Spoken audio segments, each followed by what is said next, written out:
Vamos entonces inmediatamente ya a desarrollar el material que se ha preparado para este tema.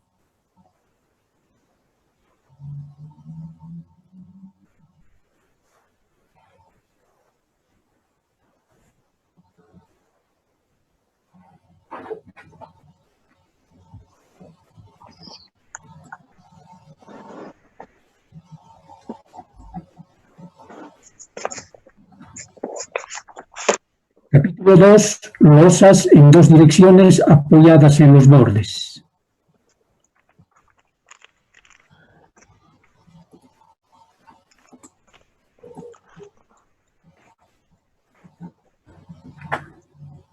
Punto 1. Aspectos generales. Vamos a estudiar sistemas de losa maciza que tienen apoyo en los cuatro lados. Siempre vamos a suponer que estos elementos portantes constituyen un conjunto de vigas monolíticas.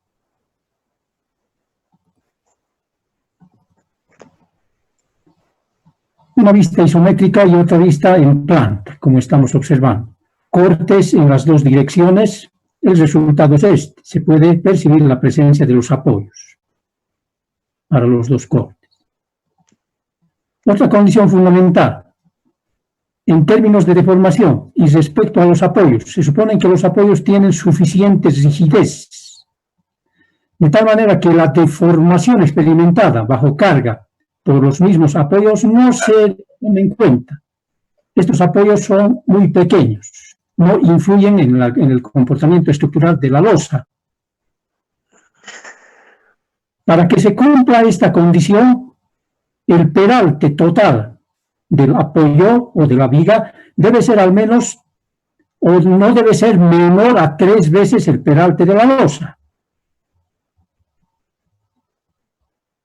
Bajo estas condiciones se indica que los apoyos no ceden bajo carga, es decir, casi es nula la deformación que experimenta.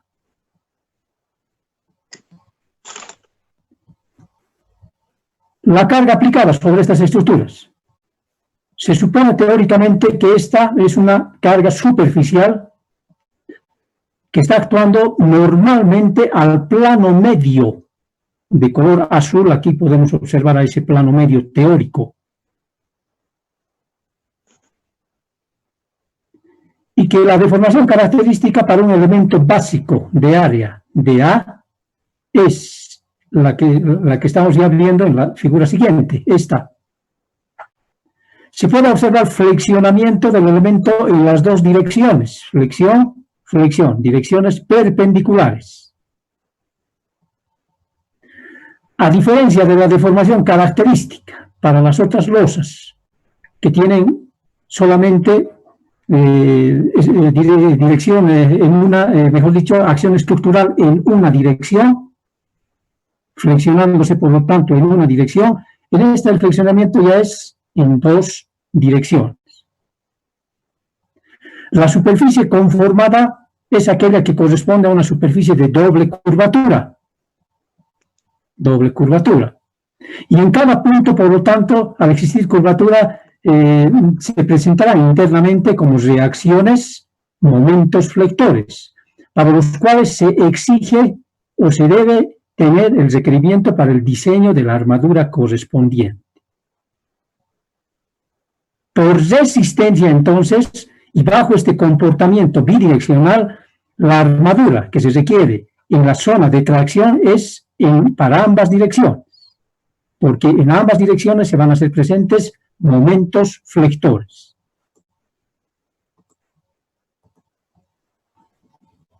Ahora bien, condiciones para un estado prevaleciente de flexión.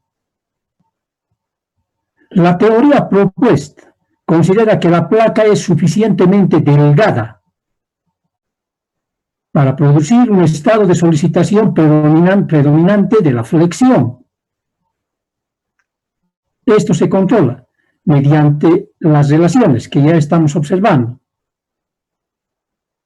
de que la relación del peralte de losa a la dimensión menor establece que este peralte debe ser menor o mayor, mejor dicho, menor a la quinta parte de la dimensión menor. H menor a la quinta parte de la dimensión menor o igual en realidad.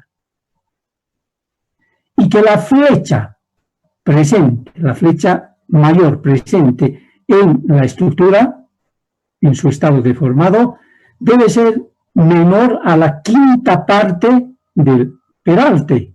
Estas dos relaciones fundamentales y que determinan un comportamiento a flexión para la estructura. De lo contrario, si H sobre LY es mayor a un quinto o delta, la deformación sobre el peralte H es mayor o igual a un quinto, se presenta un estado tensional bastante complejo al interior de la estructura. Y esto amerita, por supuesto, no solo para su estudio, no solamente aquella teoría que se refiere a la flexión. Bien. Mecanismo de transmisión de la carga hacia los apoyos. La carga, como un principio, se transmite una vez que recoge la superficie de la losa de forma perpendicular a la disposición de los apoyos. Carga sobre la losa, luego se transmite perpendicularmente hacia sus apoyos. ¿Qué significa esto? Si suponemos que la losa como medio continuo esté constituida por dos conjuntos de franjas, como estamos observando en este esquema gráfico, un conjunto de franjas SX según la dirección del lado mayor, el X, y otro conjunto S sub Y según la dirección del lado menor, el Y. Entonces, estas franjas, ¿dónde van a transmitir la carga? Hacia vigas dispuestas según el eje X o según el X, ¿no es verdad? Estas son las vigas que le proporcionan apoyo. Y a las franjas SX, estas otras, perpendiculares, bajo aquel principio. Ahora bien, la carga Q total aplicada sobre la losa debe distribuirse en fracciones, para una parte que se transmita en dirección de LX y otra fracción según la dirección de LY. Estas fracciones parciales nos indican, depende de la relación proporcional para los lados de un determinado panel de losa o en un determinado panel de losa. O sea, mucho depende de la relación LX-LY. ¿Qué tanto de Q se transmite en esta dirección, QX, y qué tanto de QY se transmite según la dirección de LY? Asimismo, también depende de la coacción de los apoyos. Entonces, mucho tiene que ver. Este borde será simple, empotrado, lo mismo para el resto de los tres apoyos. Y esto es lo que vamos a ver ahora.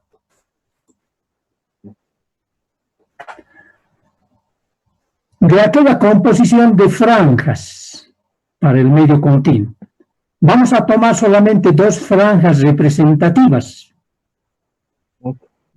Aquellas que están emplazadas en cada dirección. Franjas centrales, S sub XC según el X y S y S según LY. Estas van a tomar, por supuesto, la fracción de carga QX y QY respectivamente.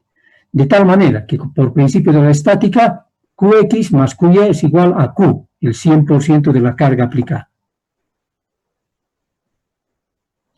El punto de intersección para ambas franjas centrales será pues el centro geométrico o centro de gravedad del panel. Se entenderá. Ahora, suponiendo que cada una de las franjas se considere como un elemento desconectado o individual, y que además el apoyo que tiene en los extremos es simple, se puede suponer de que se trata de dos vigas simplemente apoyadas, con cargas Qx uniforme y Qy respectivamente.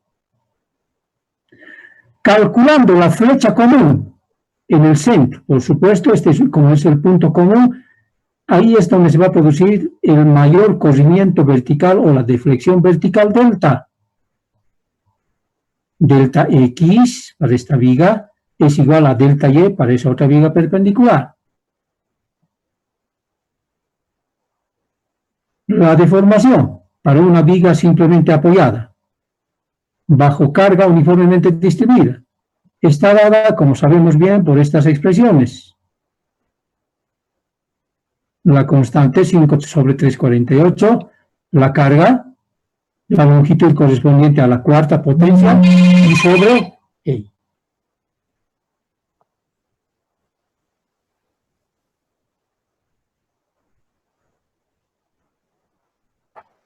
Continuamos. Ahora bien, igualamos entonces ambas deflexiones. Entonces fácilmente podemos observar de que llegamos a obtener esta ecuación, de la cual ya se puede llegar a interpretaciones definitivas o muy determinantes. Ese es el término más correcto.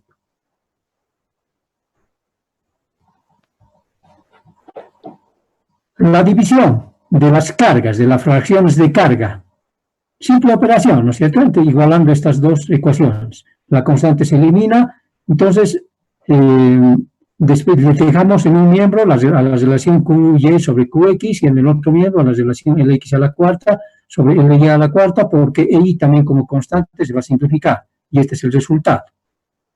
Muy simple, por cierto, efectuar las operaciones conducentes a la determinación de esta ecuación. Ahora bien, en el miembro izquierdo tenemos una razón para la división de la carga, de la fracción de la carga Qy respecto a la cantidad de la carga que se dirige según X. Y en el miembro derecho tenemos la relación de las luces elevadas a la cuarta potencia, Lx sobre Ly. Bajo el supuesto de que Lx, como está mostrando en el gráfico, es mayor que Ly, entonces la división de este miembro derecho va a ser un número mayor a 1, ¿no es verdad? Es mayor a 1, porque Lx es mayor a Ly. Si nosotros despejamos Qy y escribimos a Qy en términos de Qx, significa de que Qy tiene que ser mayor a Qx, eso es lógico. De esta ecuación se desprende que la cantidad de carga que se dirige según la dirección menor es mayor respecto a aquella fracción que se dirige según el lado mayor.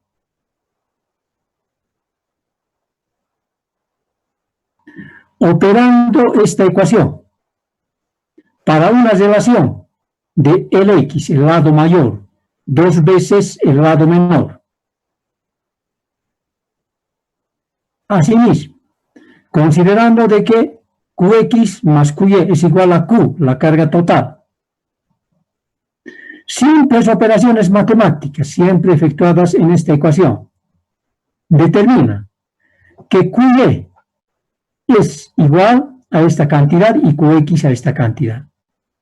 Supongamos que la carga Q total se la divide en 17 partes, 17 fracciones. Y cuando Lx es igual a 2 veces Ly, la carga transmitida según la dirección menor es 16 partes de esas 17 que se ha dividido supuestamente la carga total. Y que solamente según la dirección del lado mayor tenemos una parte de esas 17. un 17avo. Mucha diferencia, ¿no es verdad? Casi la totalidad de la carga es absorbida en la dirección del lado menor. Tomando en cuenta este resultado, las normas de diseño indican de que cuando la relación, esta relación es bien importante, del lado mayor al lado menor sea mayor o igual a 2, la losa se considere unidireccional, en una dirección. Contrariamente, cuando el X sobre LY es menor a 2, la losa es en 2 direcciones. Entonces, no había sido pues condición suficiente para desarrollar acción en 2 direcciones que el total de la losa se encuentre apoyado en los 4 lados mediante vigas. Esto no garantiza. Mucho tiene que ver la relación de proporcionalidad entre sus lados. Esto es bien importante. Se va a hacer uso reiterativo ya en lo que se presenta el diseño.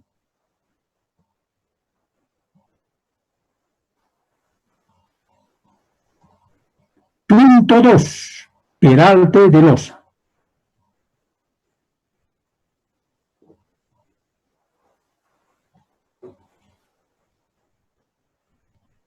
¿Cómo es que calculamos la altura estructural? El espesor o el canto, o comúnmente más conocido este parámetro dimensional como peralte.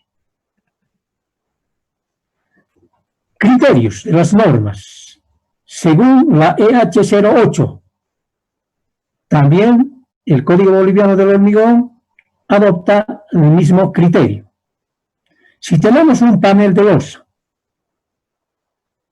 con LX, como siempre, lado mayor, LY, lado menor. Simplemente, el requerimiento de peralte se determina dividiendo el lado menor. Se supone allá donde va a trabajar más la losa, porque se va a transmitir la mayor cantidad de la carga, como hemos visto en el mecanismo de transmisión de la carga. Entre 40. Operación muy sencilla, ¿no es cierto? Para calcular, según estas normas, para calcular el peralte en estas losas, hay que dividir el lado menor entre 40. Y aquí tenemos otra limitante. Este peralte en ningún momento debe ser menor a 8 centímetros. Entre estos dos valores elegimos, por supuesto, el mayor, como más crítico, el mayor.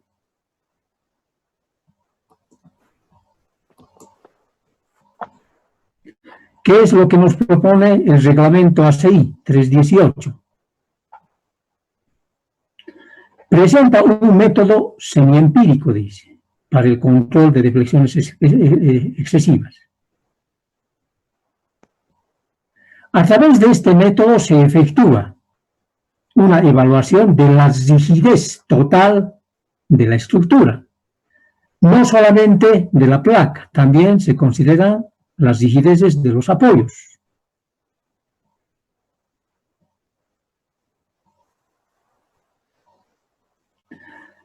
Además, se calcula un parámetro fundamental, adimensional, conocido como la relación de rigideces a flexión de una sección de viga y una franja de losa. Relación de rigideces de viga a losa, que están trabajando a flexión. Alfa sub F se denomina a este parámetro. Alfa sub F.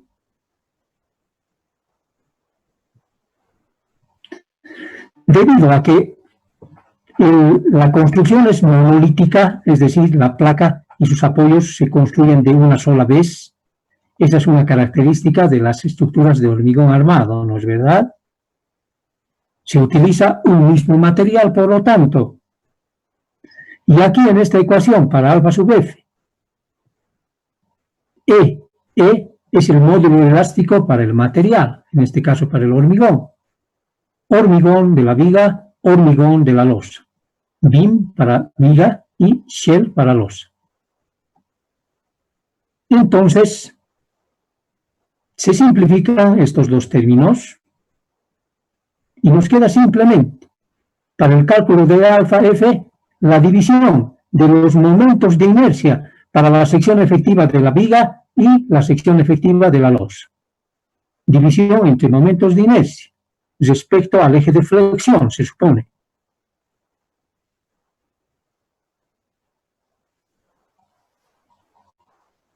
Ahora bien, ¿cómo es que calculamos estas secciones efectivas? ¿Cómo es que definimos las secciones efectivas de la viga, primeramente? Tenemos dos casos. Uno para una viga de borde, está en el extremo, aquí ya no hay estructura. Y otra para una viga interior. Esta ayuda gráfica es bien importante. Ahí se están detallando las dimensiones que deben poseer estas secciones efectivas. Para empezar, la dimensión del apoyo como tal, la viga rectangular, ya está definida. Eso va a ser siempre un dato de partida. Su ancho B sub W y su peralte H sub B.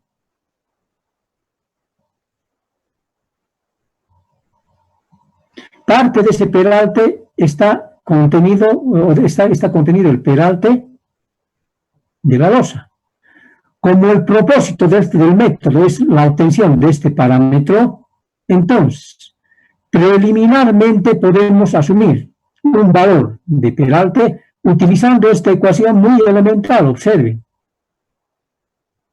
que fue planteada en versiones anteriores para el cálculo del peralte en esas estructuras, bajo la norma de bajo el reglamento de la CI. ¿En qué consiste este valor aproximado? En el cálculo, dividiendo el perímetro del panel de losa entre 180. Muy simple, ¿no es verdad? Dividir el perímetro del panel de losa entre 180. Y aquí ya tenemos ese valor preliminar. El resto de las variables dimensionales ya, bueno, pues h sub t se obtiene. Simple diferencia entre hb respecto de h sub 0. Para el ancho de la sección efectiva en una viga de borde, B, se pueden utilizar estas dos ecuaciones. B. La primera ecuación, suma de el ancho de viga más h sub t, este saliente de la viga. Segunda opción, suma al ancho de la viga 4 veces h sub 0, 4 veces el valor del peralte preliminar. Entre estos dos valores elegimos o nos quedamos con el menor, con el valor menor.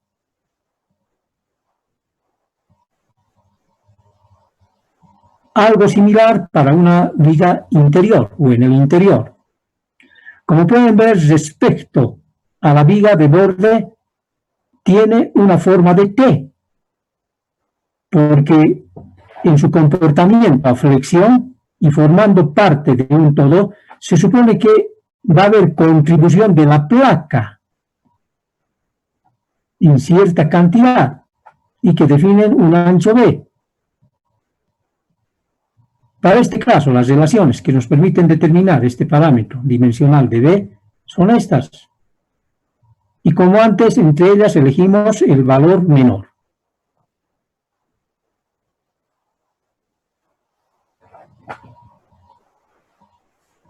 Bien. ¿Qué hay respecto a las secciones efectivas de los? Antes, una vez que tenemos estas secciones, se supone que la longitud de flexión está yendo para allá, perpendicularmente. Sí, perpendicularmente.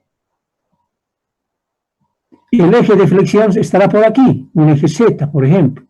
Respecto a este eje Z, debemos calcular el momento de inercia para esta sección de L invertida en una viga de borde y para esta sección T para una viga interior. El eje de flexión estará por aquí.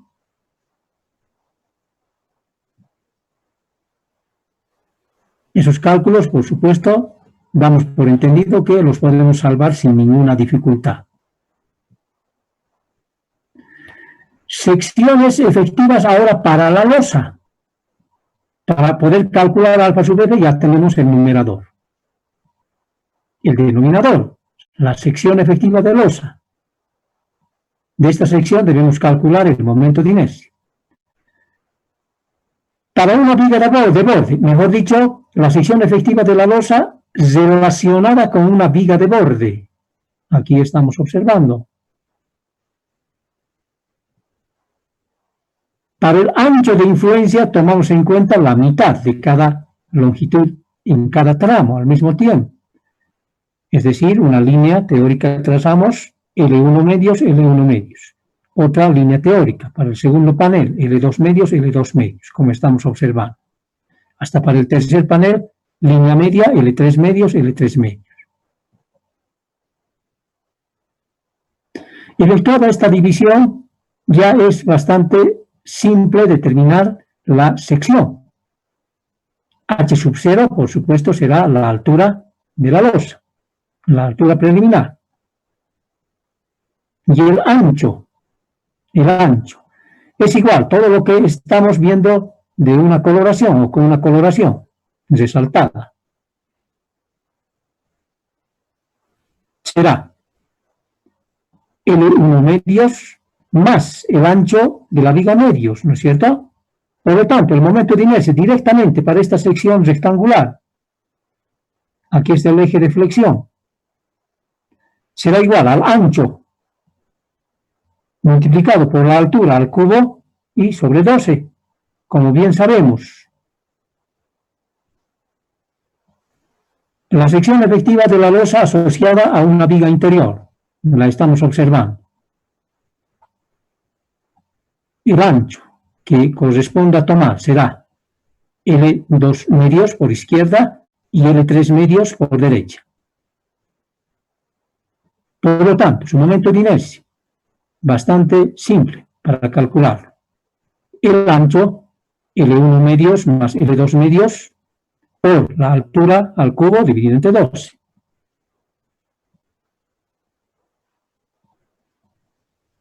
¿No es verdad? Bien, entonces ya tenemos la información suficiente para poder calcular alfa sub f.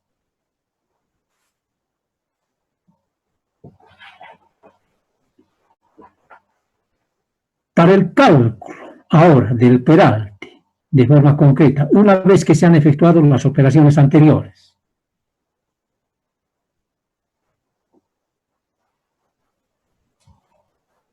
las cuales deben efectuarse en los 4 lados. Téngase en cuenta que para el panel que estamos estudiando y para el cual debemos calcular el peralte, tenemos 4 vigas, 2 por dirección. 4 vigas. Para cada viga o asociado a cada viga podemos calcular el valor alfa f. Alfa F1, alfa F2, alfa F3 y alfa F4.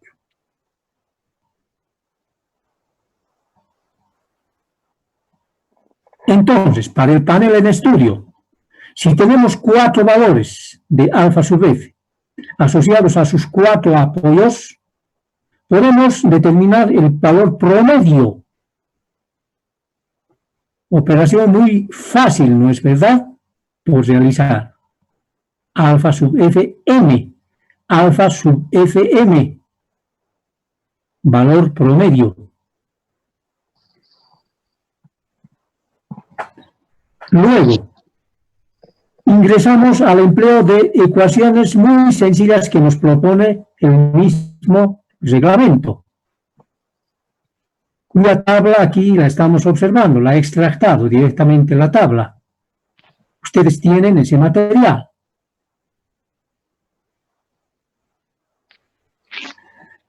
El uso de estas tablas está en función de alfa fm, calculado según lo hemos explicado, y de otro parámetro, beta. Este parámetro beta consiste en dividir la luz libre larga respecto a la luz libre corta. ¿Qué es luz libre? Aquí estamos observando. Son las distancias para cada dirección al interior de los apoyos. LNX, por ejemplo, ya no es entre eje y eje. Entre eje y eje es LX, ¿no es verdad? LNX será restarle los apoyos entre la cara interna para ambos apoyos. L sub NY, lo propio. Distancia entre las caras internas para los apoyos en esta dirección. De ahí, no referido al eje. Fácilmente, por lo tanto, calculamos beta. Ahora bien, si alfa sub Fm está comprendida en este intervalo, esto es para losas planas, no lo vamos a utilizar todavía. Estos dos intervalos, el primero, cuando alfa F sub Fm es mayor a 0.2, pero es menor o igual a 2, primer intervalo, entre 0.2 y 2 para alfa sub Fm. Debemos utilizar esta ecuación. Aquí aparece otra variable, L sub n, dice L sub n. L sub n es la luz libre para el lado mayor. Ln es igual a Lnx, por lo tanto. Y aquí en la ecuación tiene que ingresar en milímetros.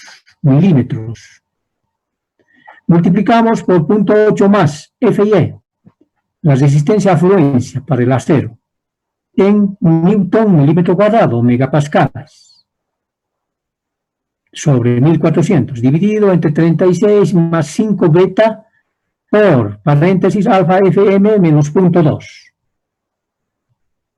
Seguramente vamos a obtener para H, el peralte requerido, un valor numérico en milímetros. Y aquí nos dice un valor límite. Este obtenido al aplicar la ecuación no debe ser menor a 12.50 centímetros o 125 milímetros. Y entre estos dos valores, por supuesto, elegimos el mayor.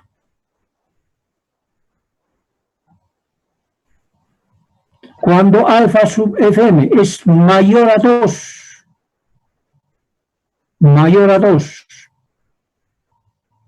esto sucede cuando las vigas tienen un peralte bastante importante, considerable. Una rigidez bastante mayor. Entonces, debemos utilizar una ecuación similar a esta, con algunas variantes. Y la limitante, 90 milímetros. Entre el valor obtenido utilizando ahora para este rango, H, y 90 milímetros, nos quedamos, por supuesto, con el valor mayor. Una operación muy elemental, ¿no es cierto?, al aplicar estas ecuaciones. De esa manera podemos calcular el peralte en losas con apoyo en los 4 lados y que desarrollan además acción en 2 direcciones, según el reglamento ACI 318.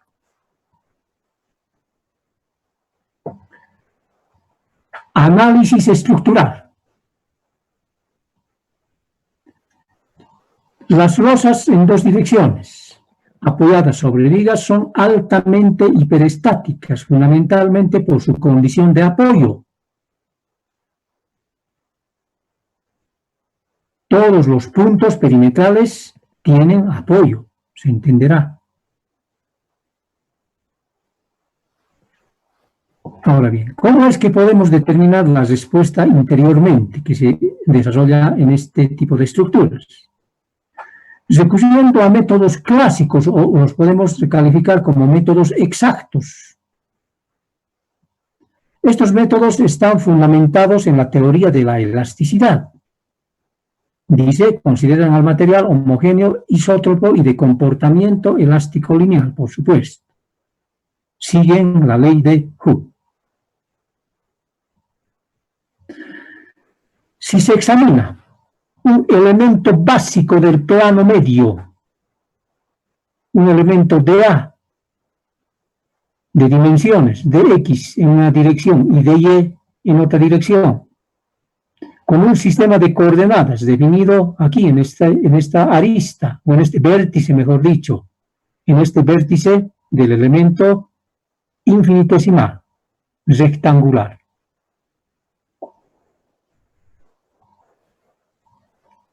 Sujeto a la acción de la carga Q, carga por unidad de superficie, actuando sobre toda la superficie del elemento básico y destacando en él un punto XY en el cual se desarrolla una deflexión o flecha W, un corrimiento vertical únicamente.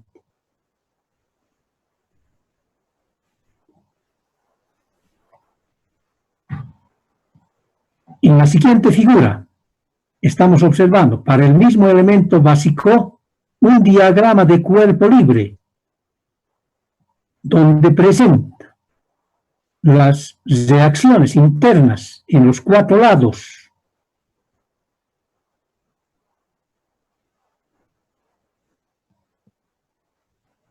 Bien.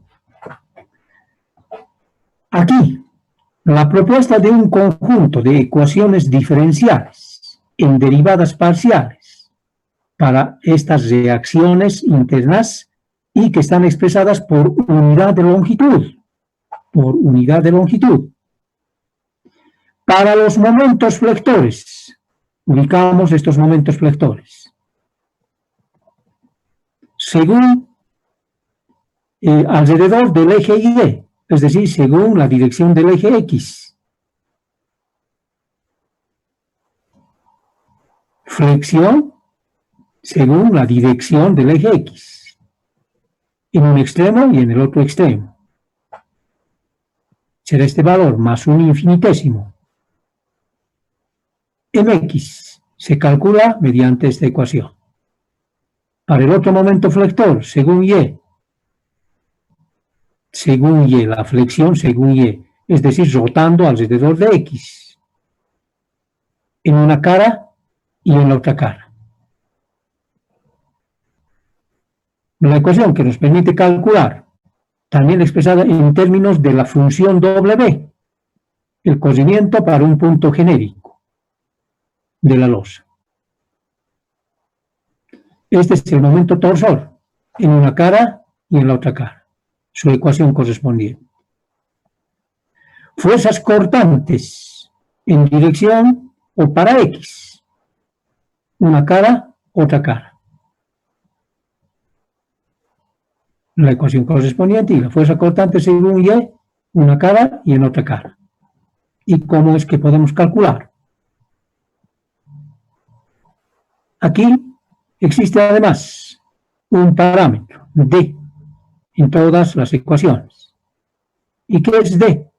Se define como la rigidez a flexión de la placa. H cubo dividido entre 12 veces 1 menos nu al cuadrado. El módulo elástico longitudinal o el módulo de Young. H, el peralte de la placa. Nu, el coeficiente de Poisson.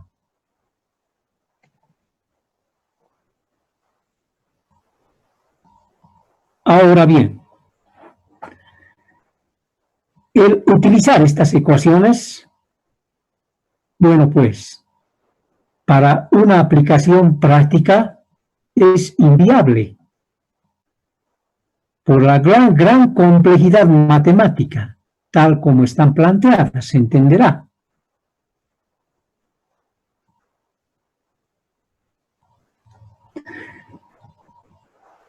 Este método puede servir para resolver modelos muy limitados, aplicables enteramente desde un punto de vista teórico, académico. A eso nos conduce la teoría de la elasticidad, ¿no es verdad? Una ciencia muy rigurosa en cuanto a la aplicación de una matemática de alto nivel, como podemos observar en estas ecuaciones para las reacciones internas.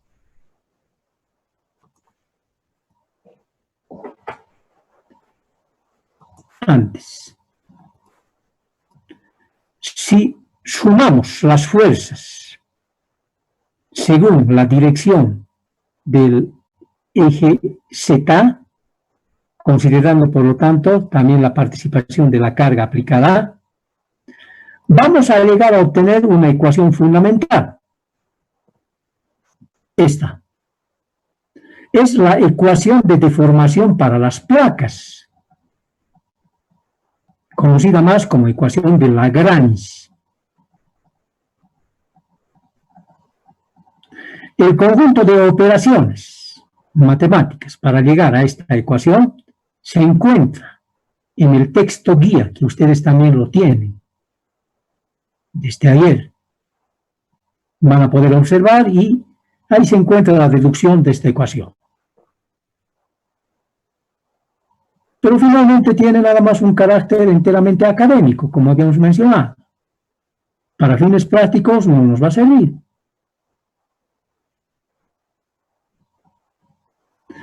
Como habíamos mencionado, tiene mucha complicación fundamentalmente resolver estas ecuaciones, esta la de deformación y la anterior para los esfuerzos, que están, como pueden ver, siempre en función del corrimiento W, como función también para un punto genérico de la placa.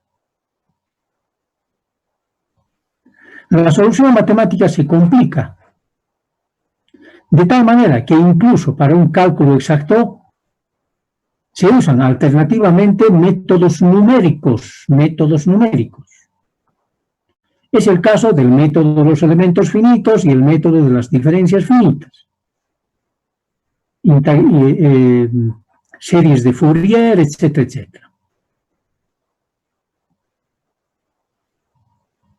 Lo que nos interesa en la parte o etapa de análisis, en el estudio de estas estructuras, es el uso de los denominados métodos aproximados. Tienen base en análisis elásticos. También recogen los resultados de la investigación experimental, así como la experiencia misma en la construcción de estas estructuras. Entre ellos podemos destacar al método de los coeficientes, método del pórtico equivalente y el método de diseño directo. Por lo menos 3 métodos, aquellos que tienen mayor aplicabilidad, como métodos aproximados.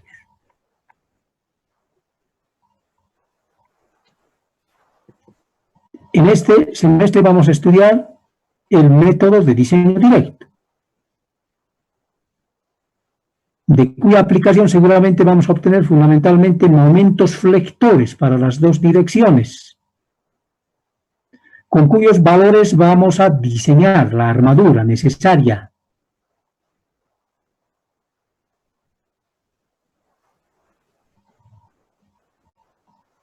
Bien, una pausa hasta donde hemos explicado. Tal vez hayan preguntas, jóvenes.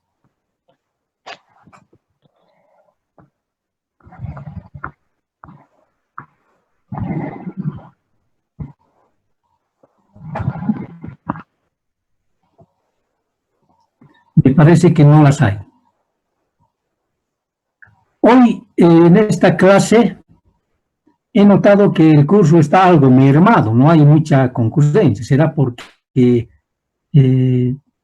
bueno, pues el sábado siempre conlleva tal vez a otro tipo de actividades. Ya, yo no quiero perjudicar a gran parte de los estudiantes y preguntarles a ustedes, ¿continuamos o es que nos quedamos aquí y la continuación se va a dar el día lunes? Por favor, jóvenes, respóndanme.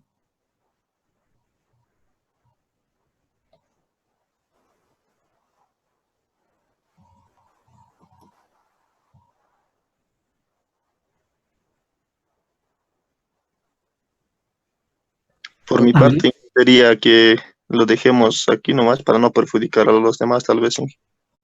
¿Qué dice el resto, por favor? Yo diría Oiga, compañero, que continuemos. Ya. Uno y uno. A ver, algunas opiniones más, por favor. Continuaremos, Inge. Ya, muy bien. El lunes, Inge. 2-2. La mayor cantidad de estudiantes se manifiestan, por favor. Es que esto es bien importante cuando estemos principalmente explicando este método de diseño directo, porque los estudiantes que no van a poder estar presentes no es lo mismo siempre así hacerlo en directamente la explicación. Ya, unas dos opiniones más, van a ser determinantes. De mi parte no hay ningún inconveniente, jóvenes. Podemos continuar. Dos opiniones más, por favor. El lunes, ingeniero. Lunes, ingeniero. Ya, Sí. yo acudo a la comprensión de los estudiantes que, por supuesto, querían continuar. Discúlpenme. Entonces, más daremos prioridad a los estudiantes que les daremos chance a aquellos estudiantes que por alguna situación no están presentes en esta clase. Bueno, entonces el día lunes nos dedicamos a explicar este método de diseño directo. Bueno, concluimos prácticamente la explicación del marco teórico para este capítulo. Y el día miércoles vamos a dedicarnos a desarrollar la aplicación práctica. Al finalizar se entenderá que ya vamos a tener proyecto, jóvenes.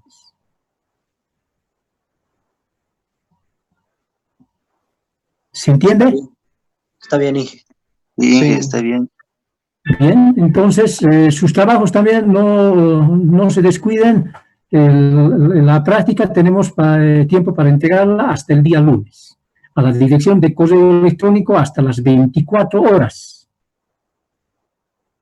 Cualquier pregunta antes, una duda, siempre a la misma dirección de correo electrónico me la hacen conocer. Principalmente en las noches yo les voy a responder inmediatamente. ¿Está claro? Sí, Inge, está bien. Bien, entonces vamos a suspender aquí esta clase. Les agradezco por su participación, por el sacrificio que tal vez ha hecho muchos de los estudiantes presentes para cumplir. No me queda más que desearles un buen día, jóvenes. Hasta el lunes, entonces. Hasta el lunes, Inge. Hasta luego, Inge. Hasta luego, Inge. Hasta luego. Hasta luego, Inge.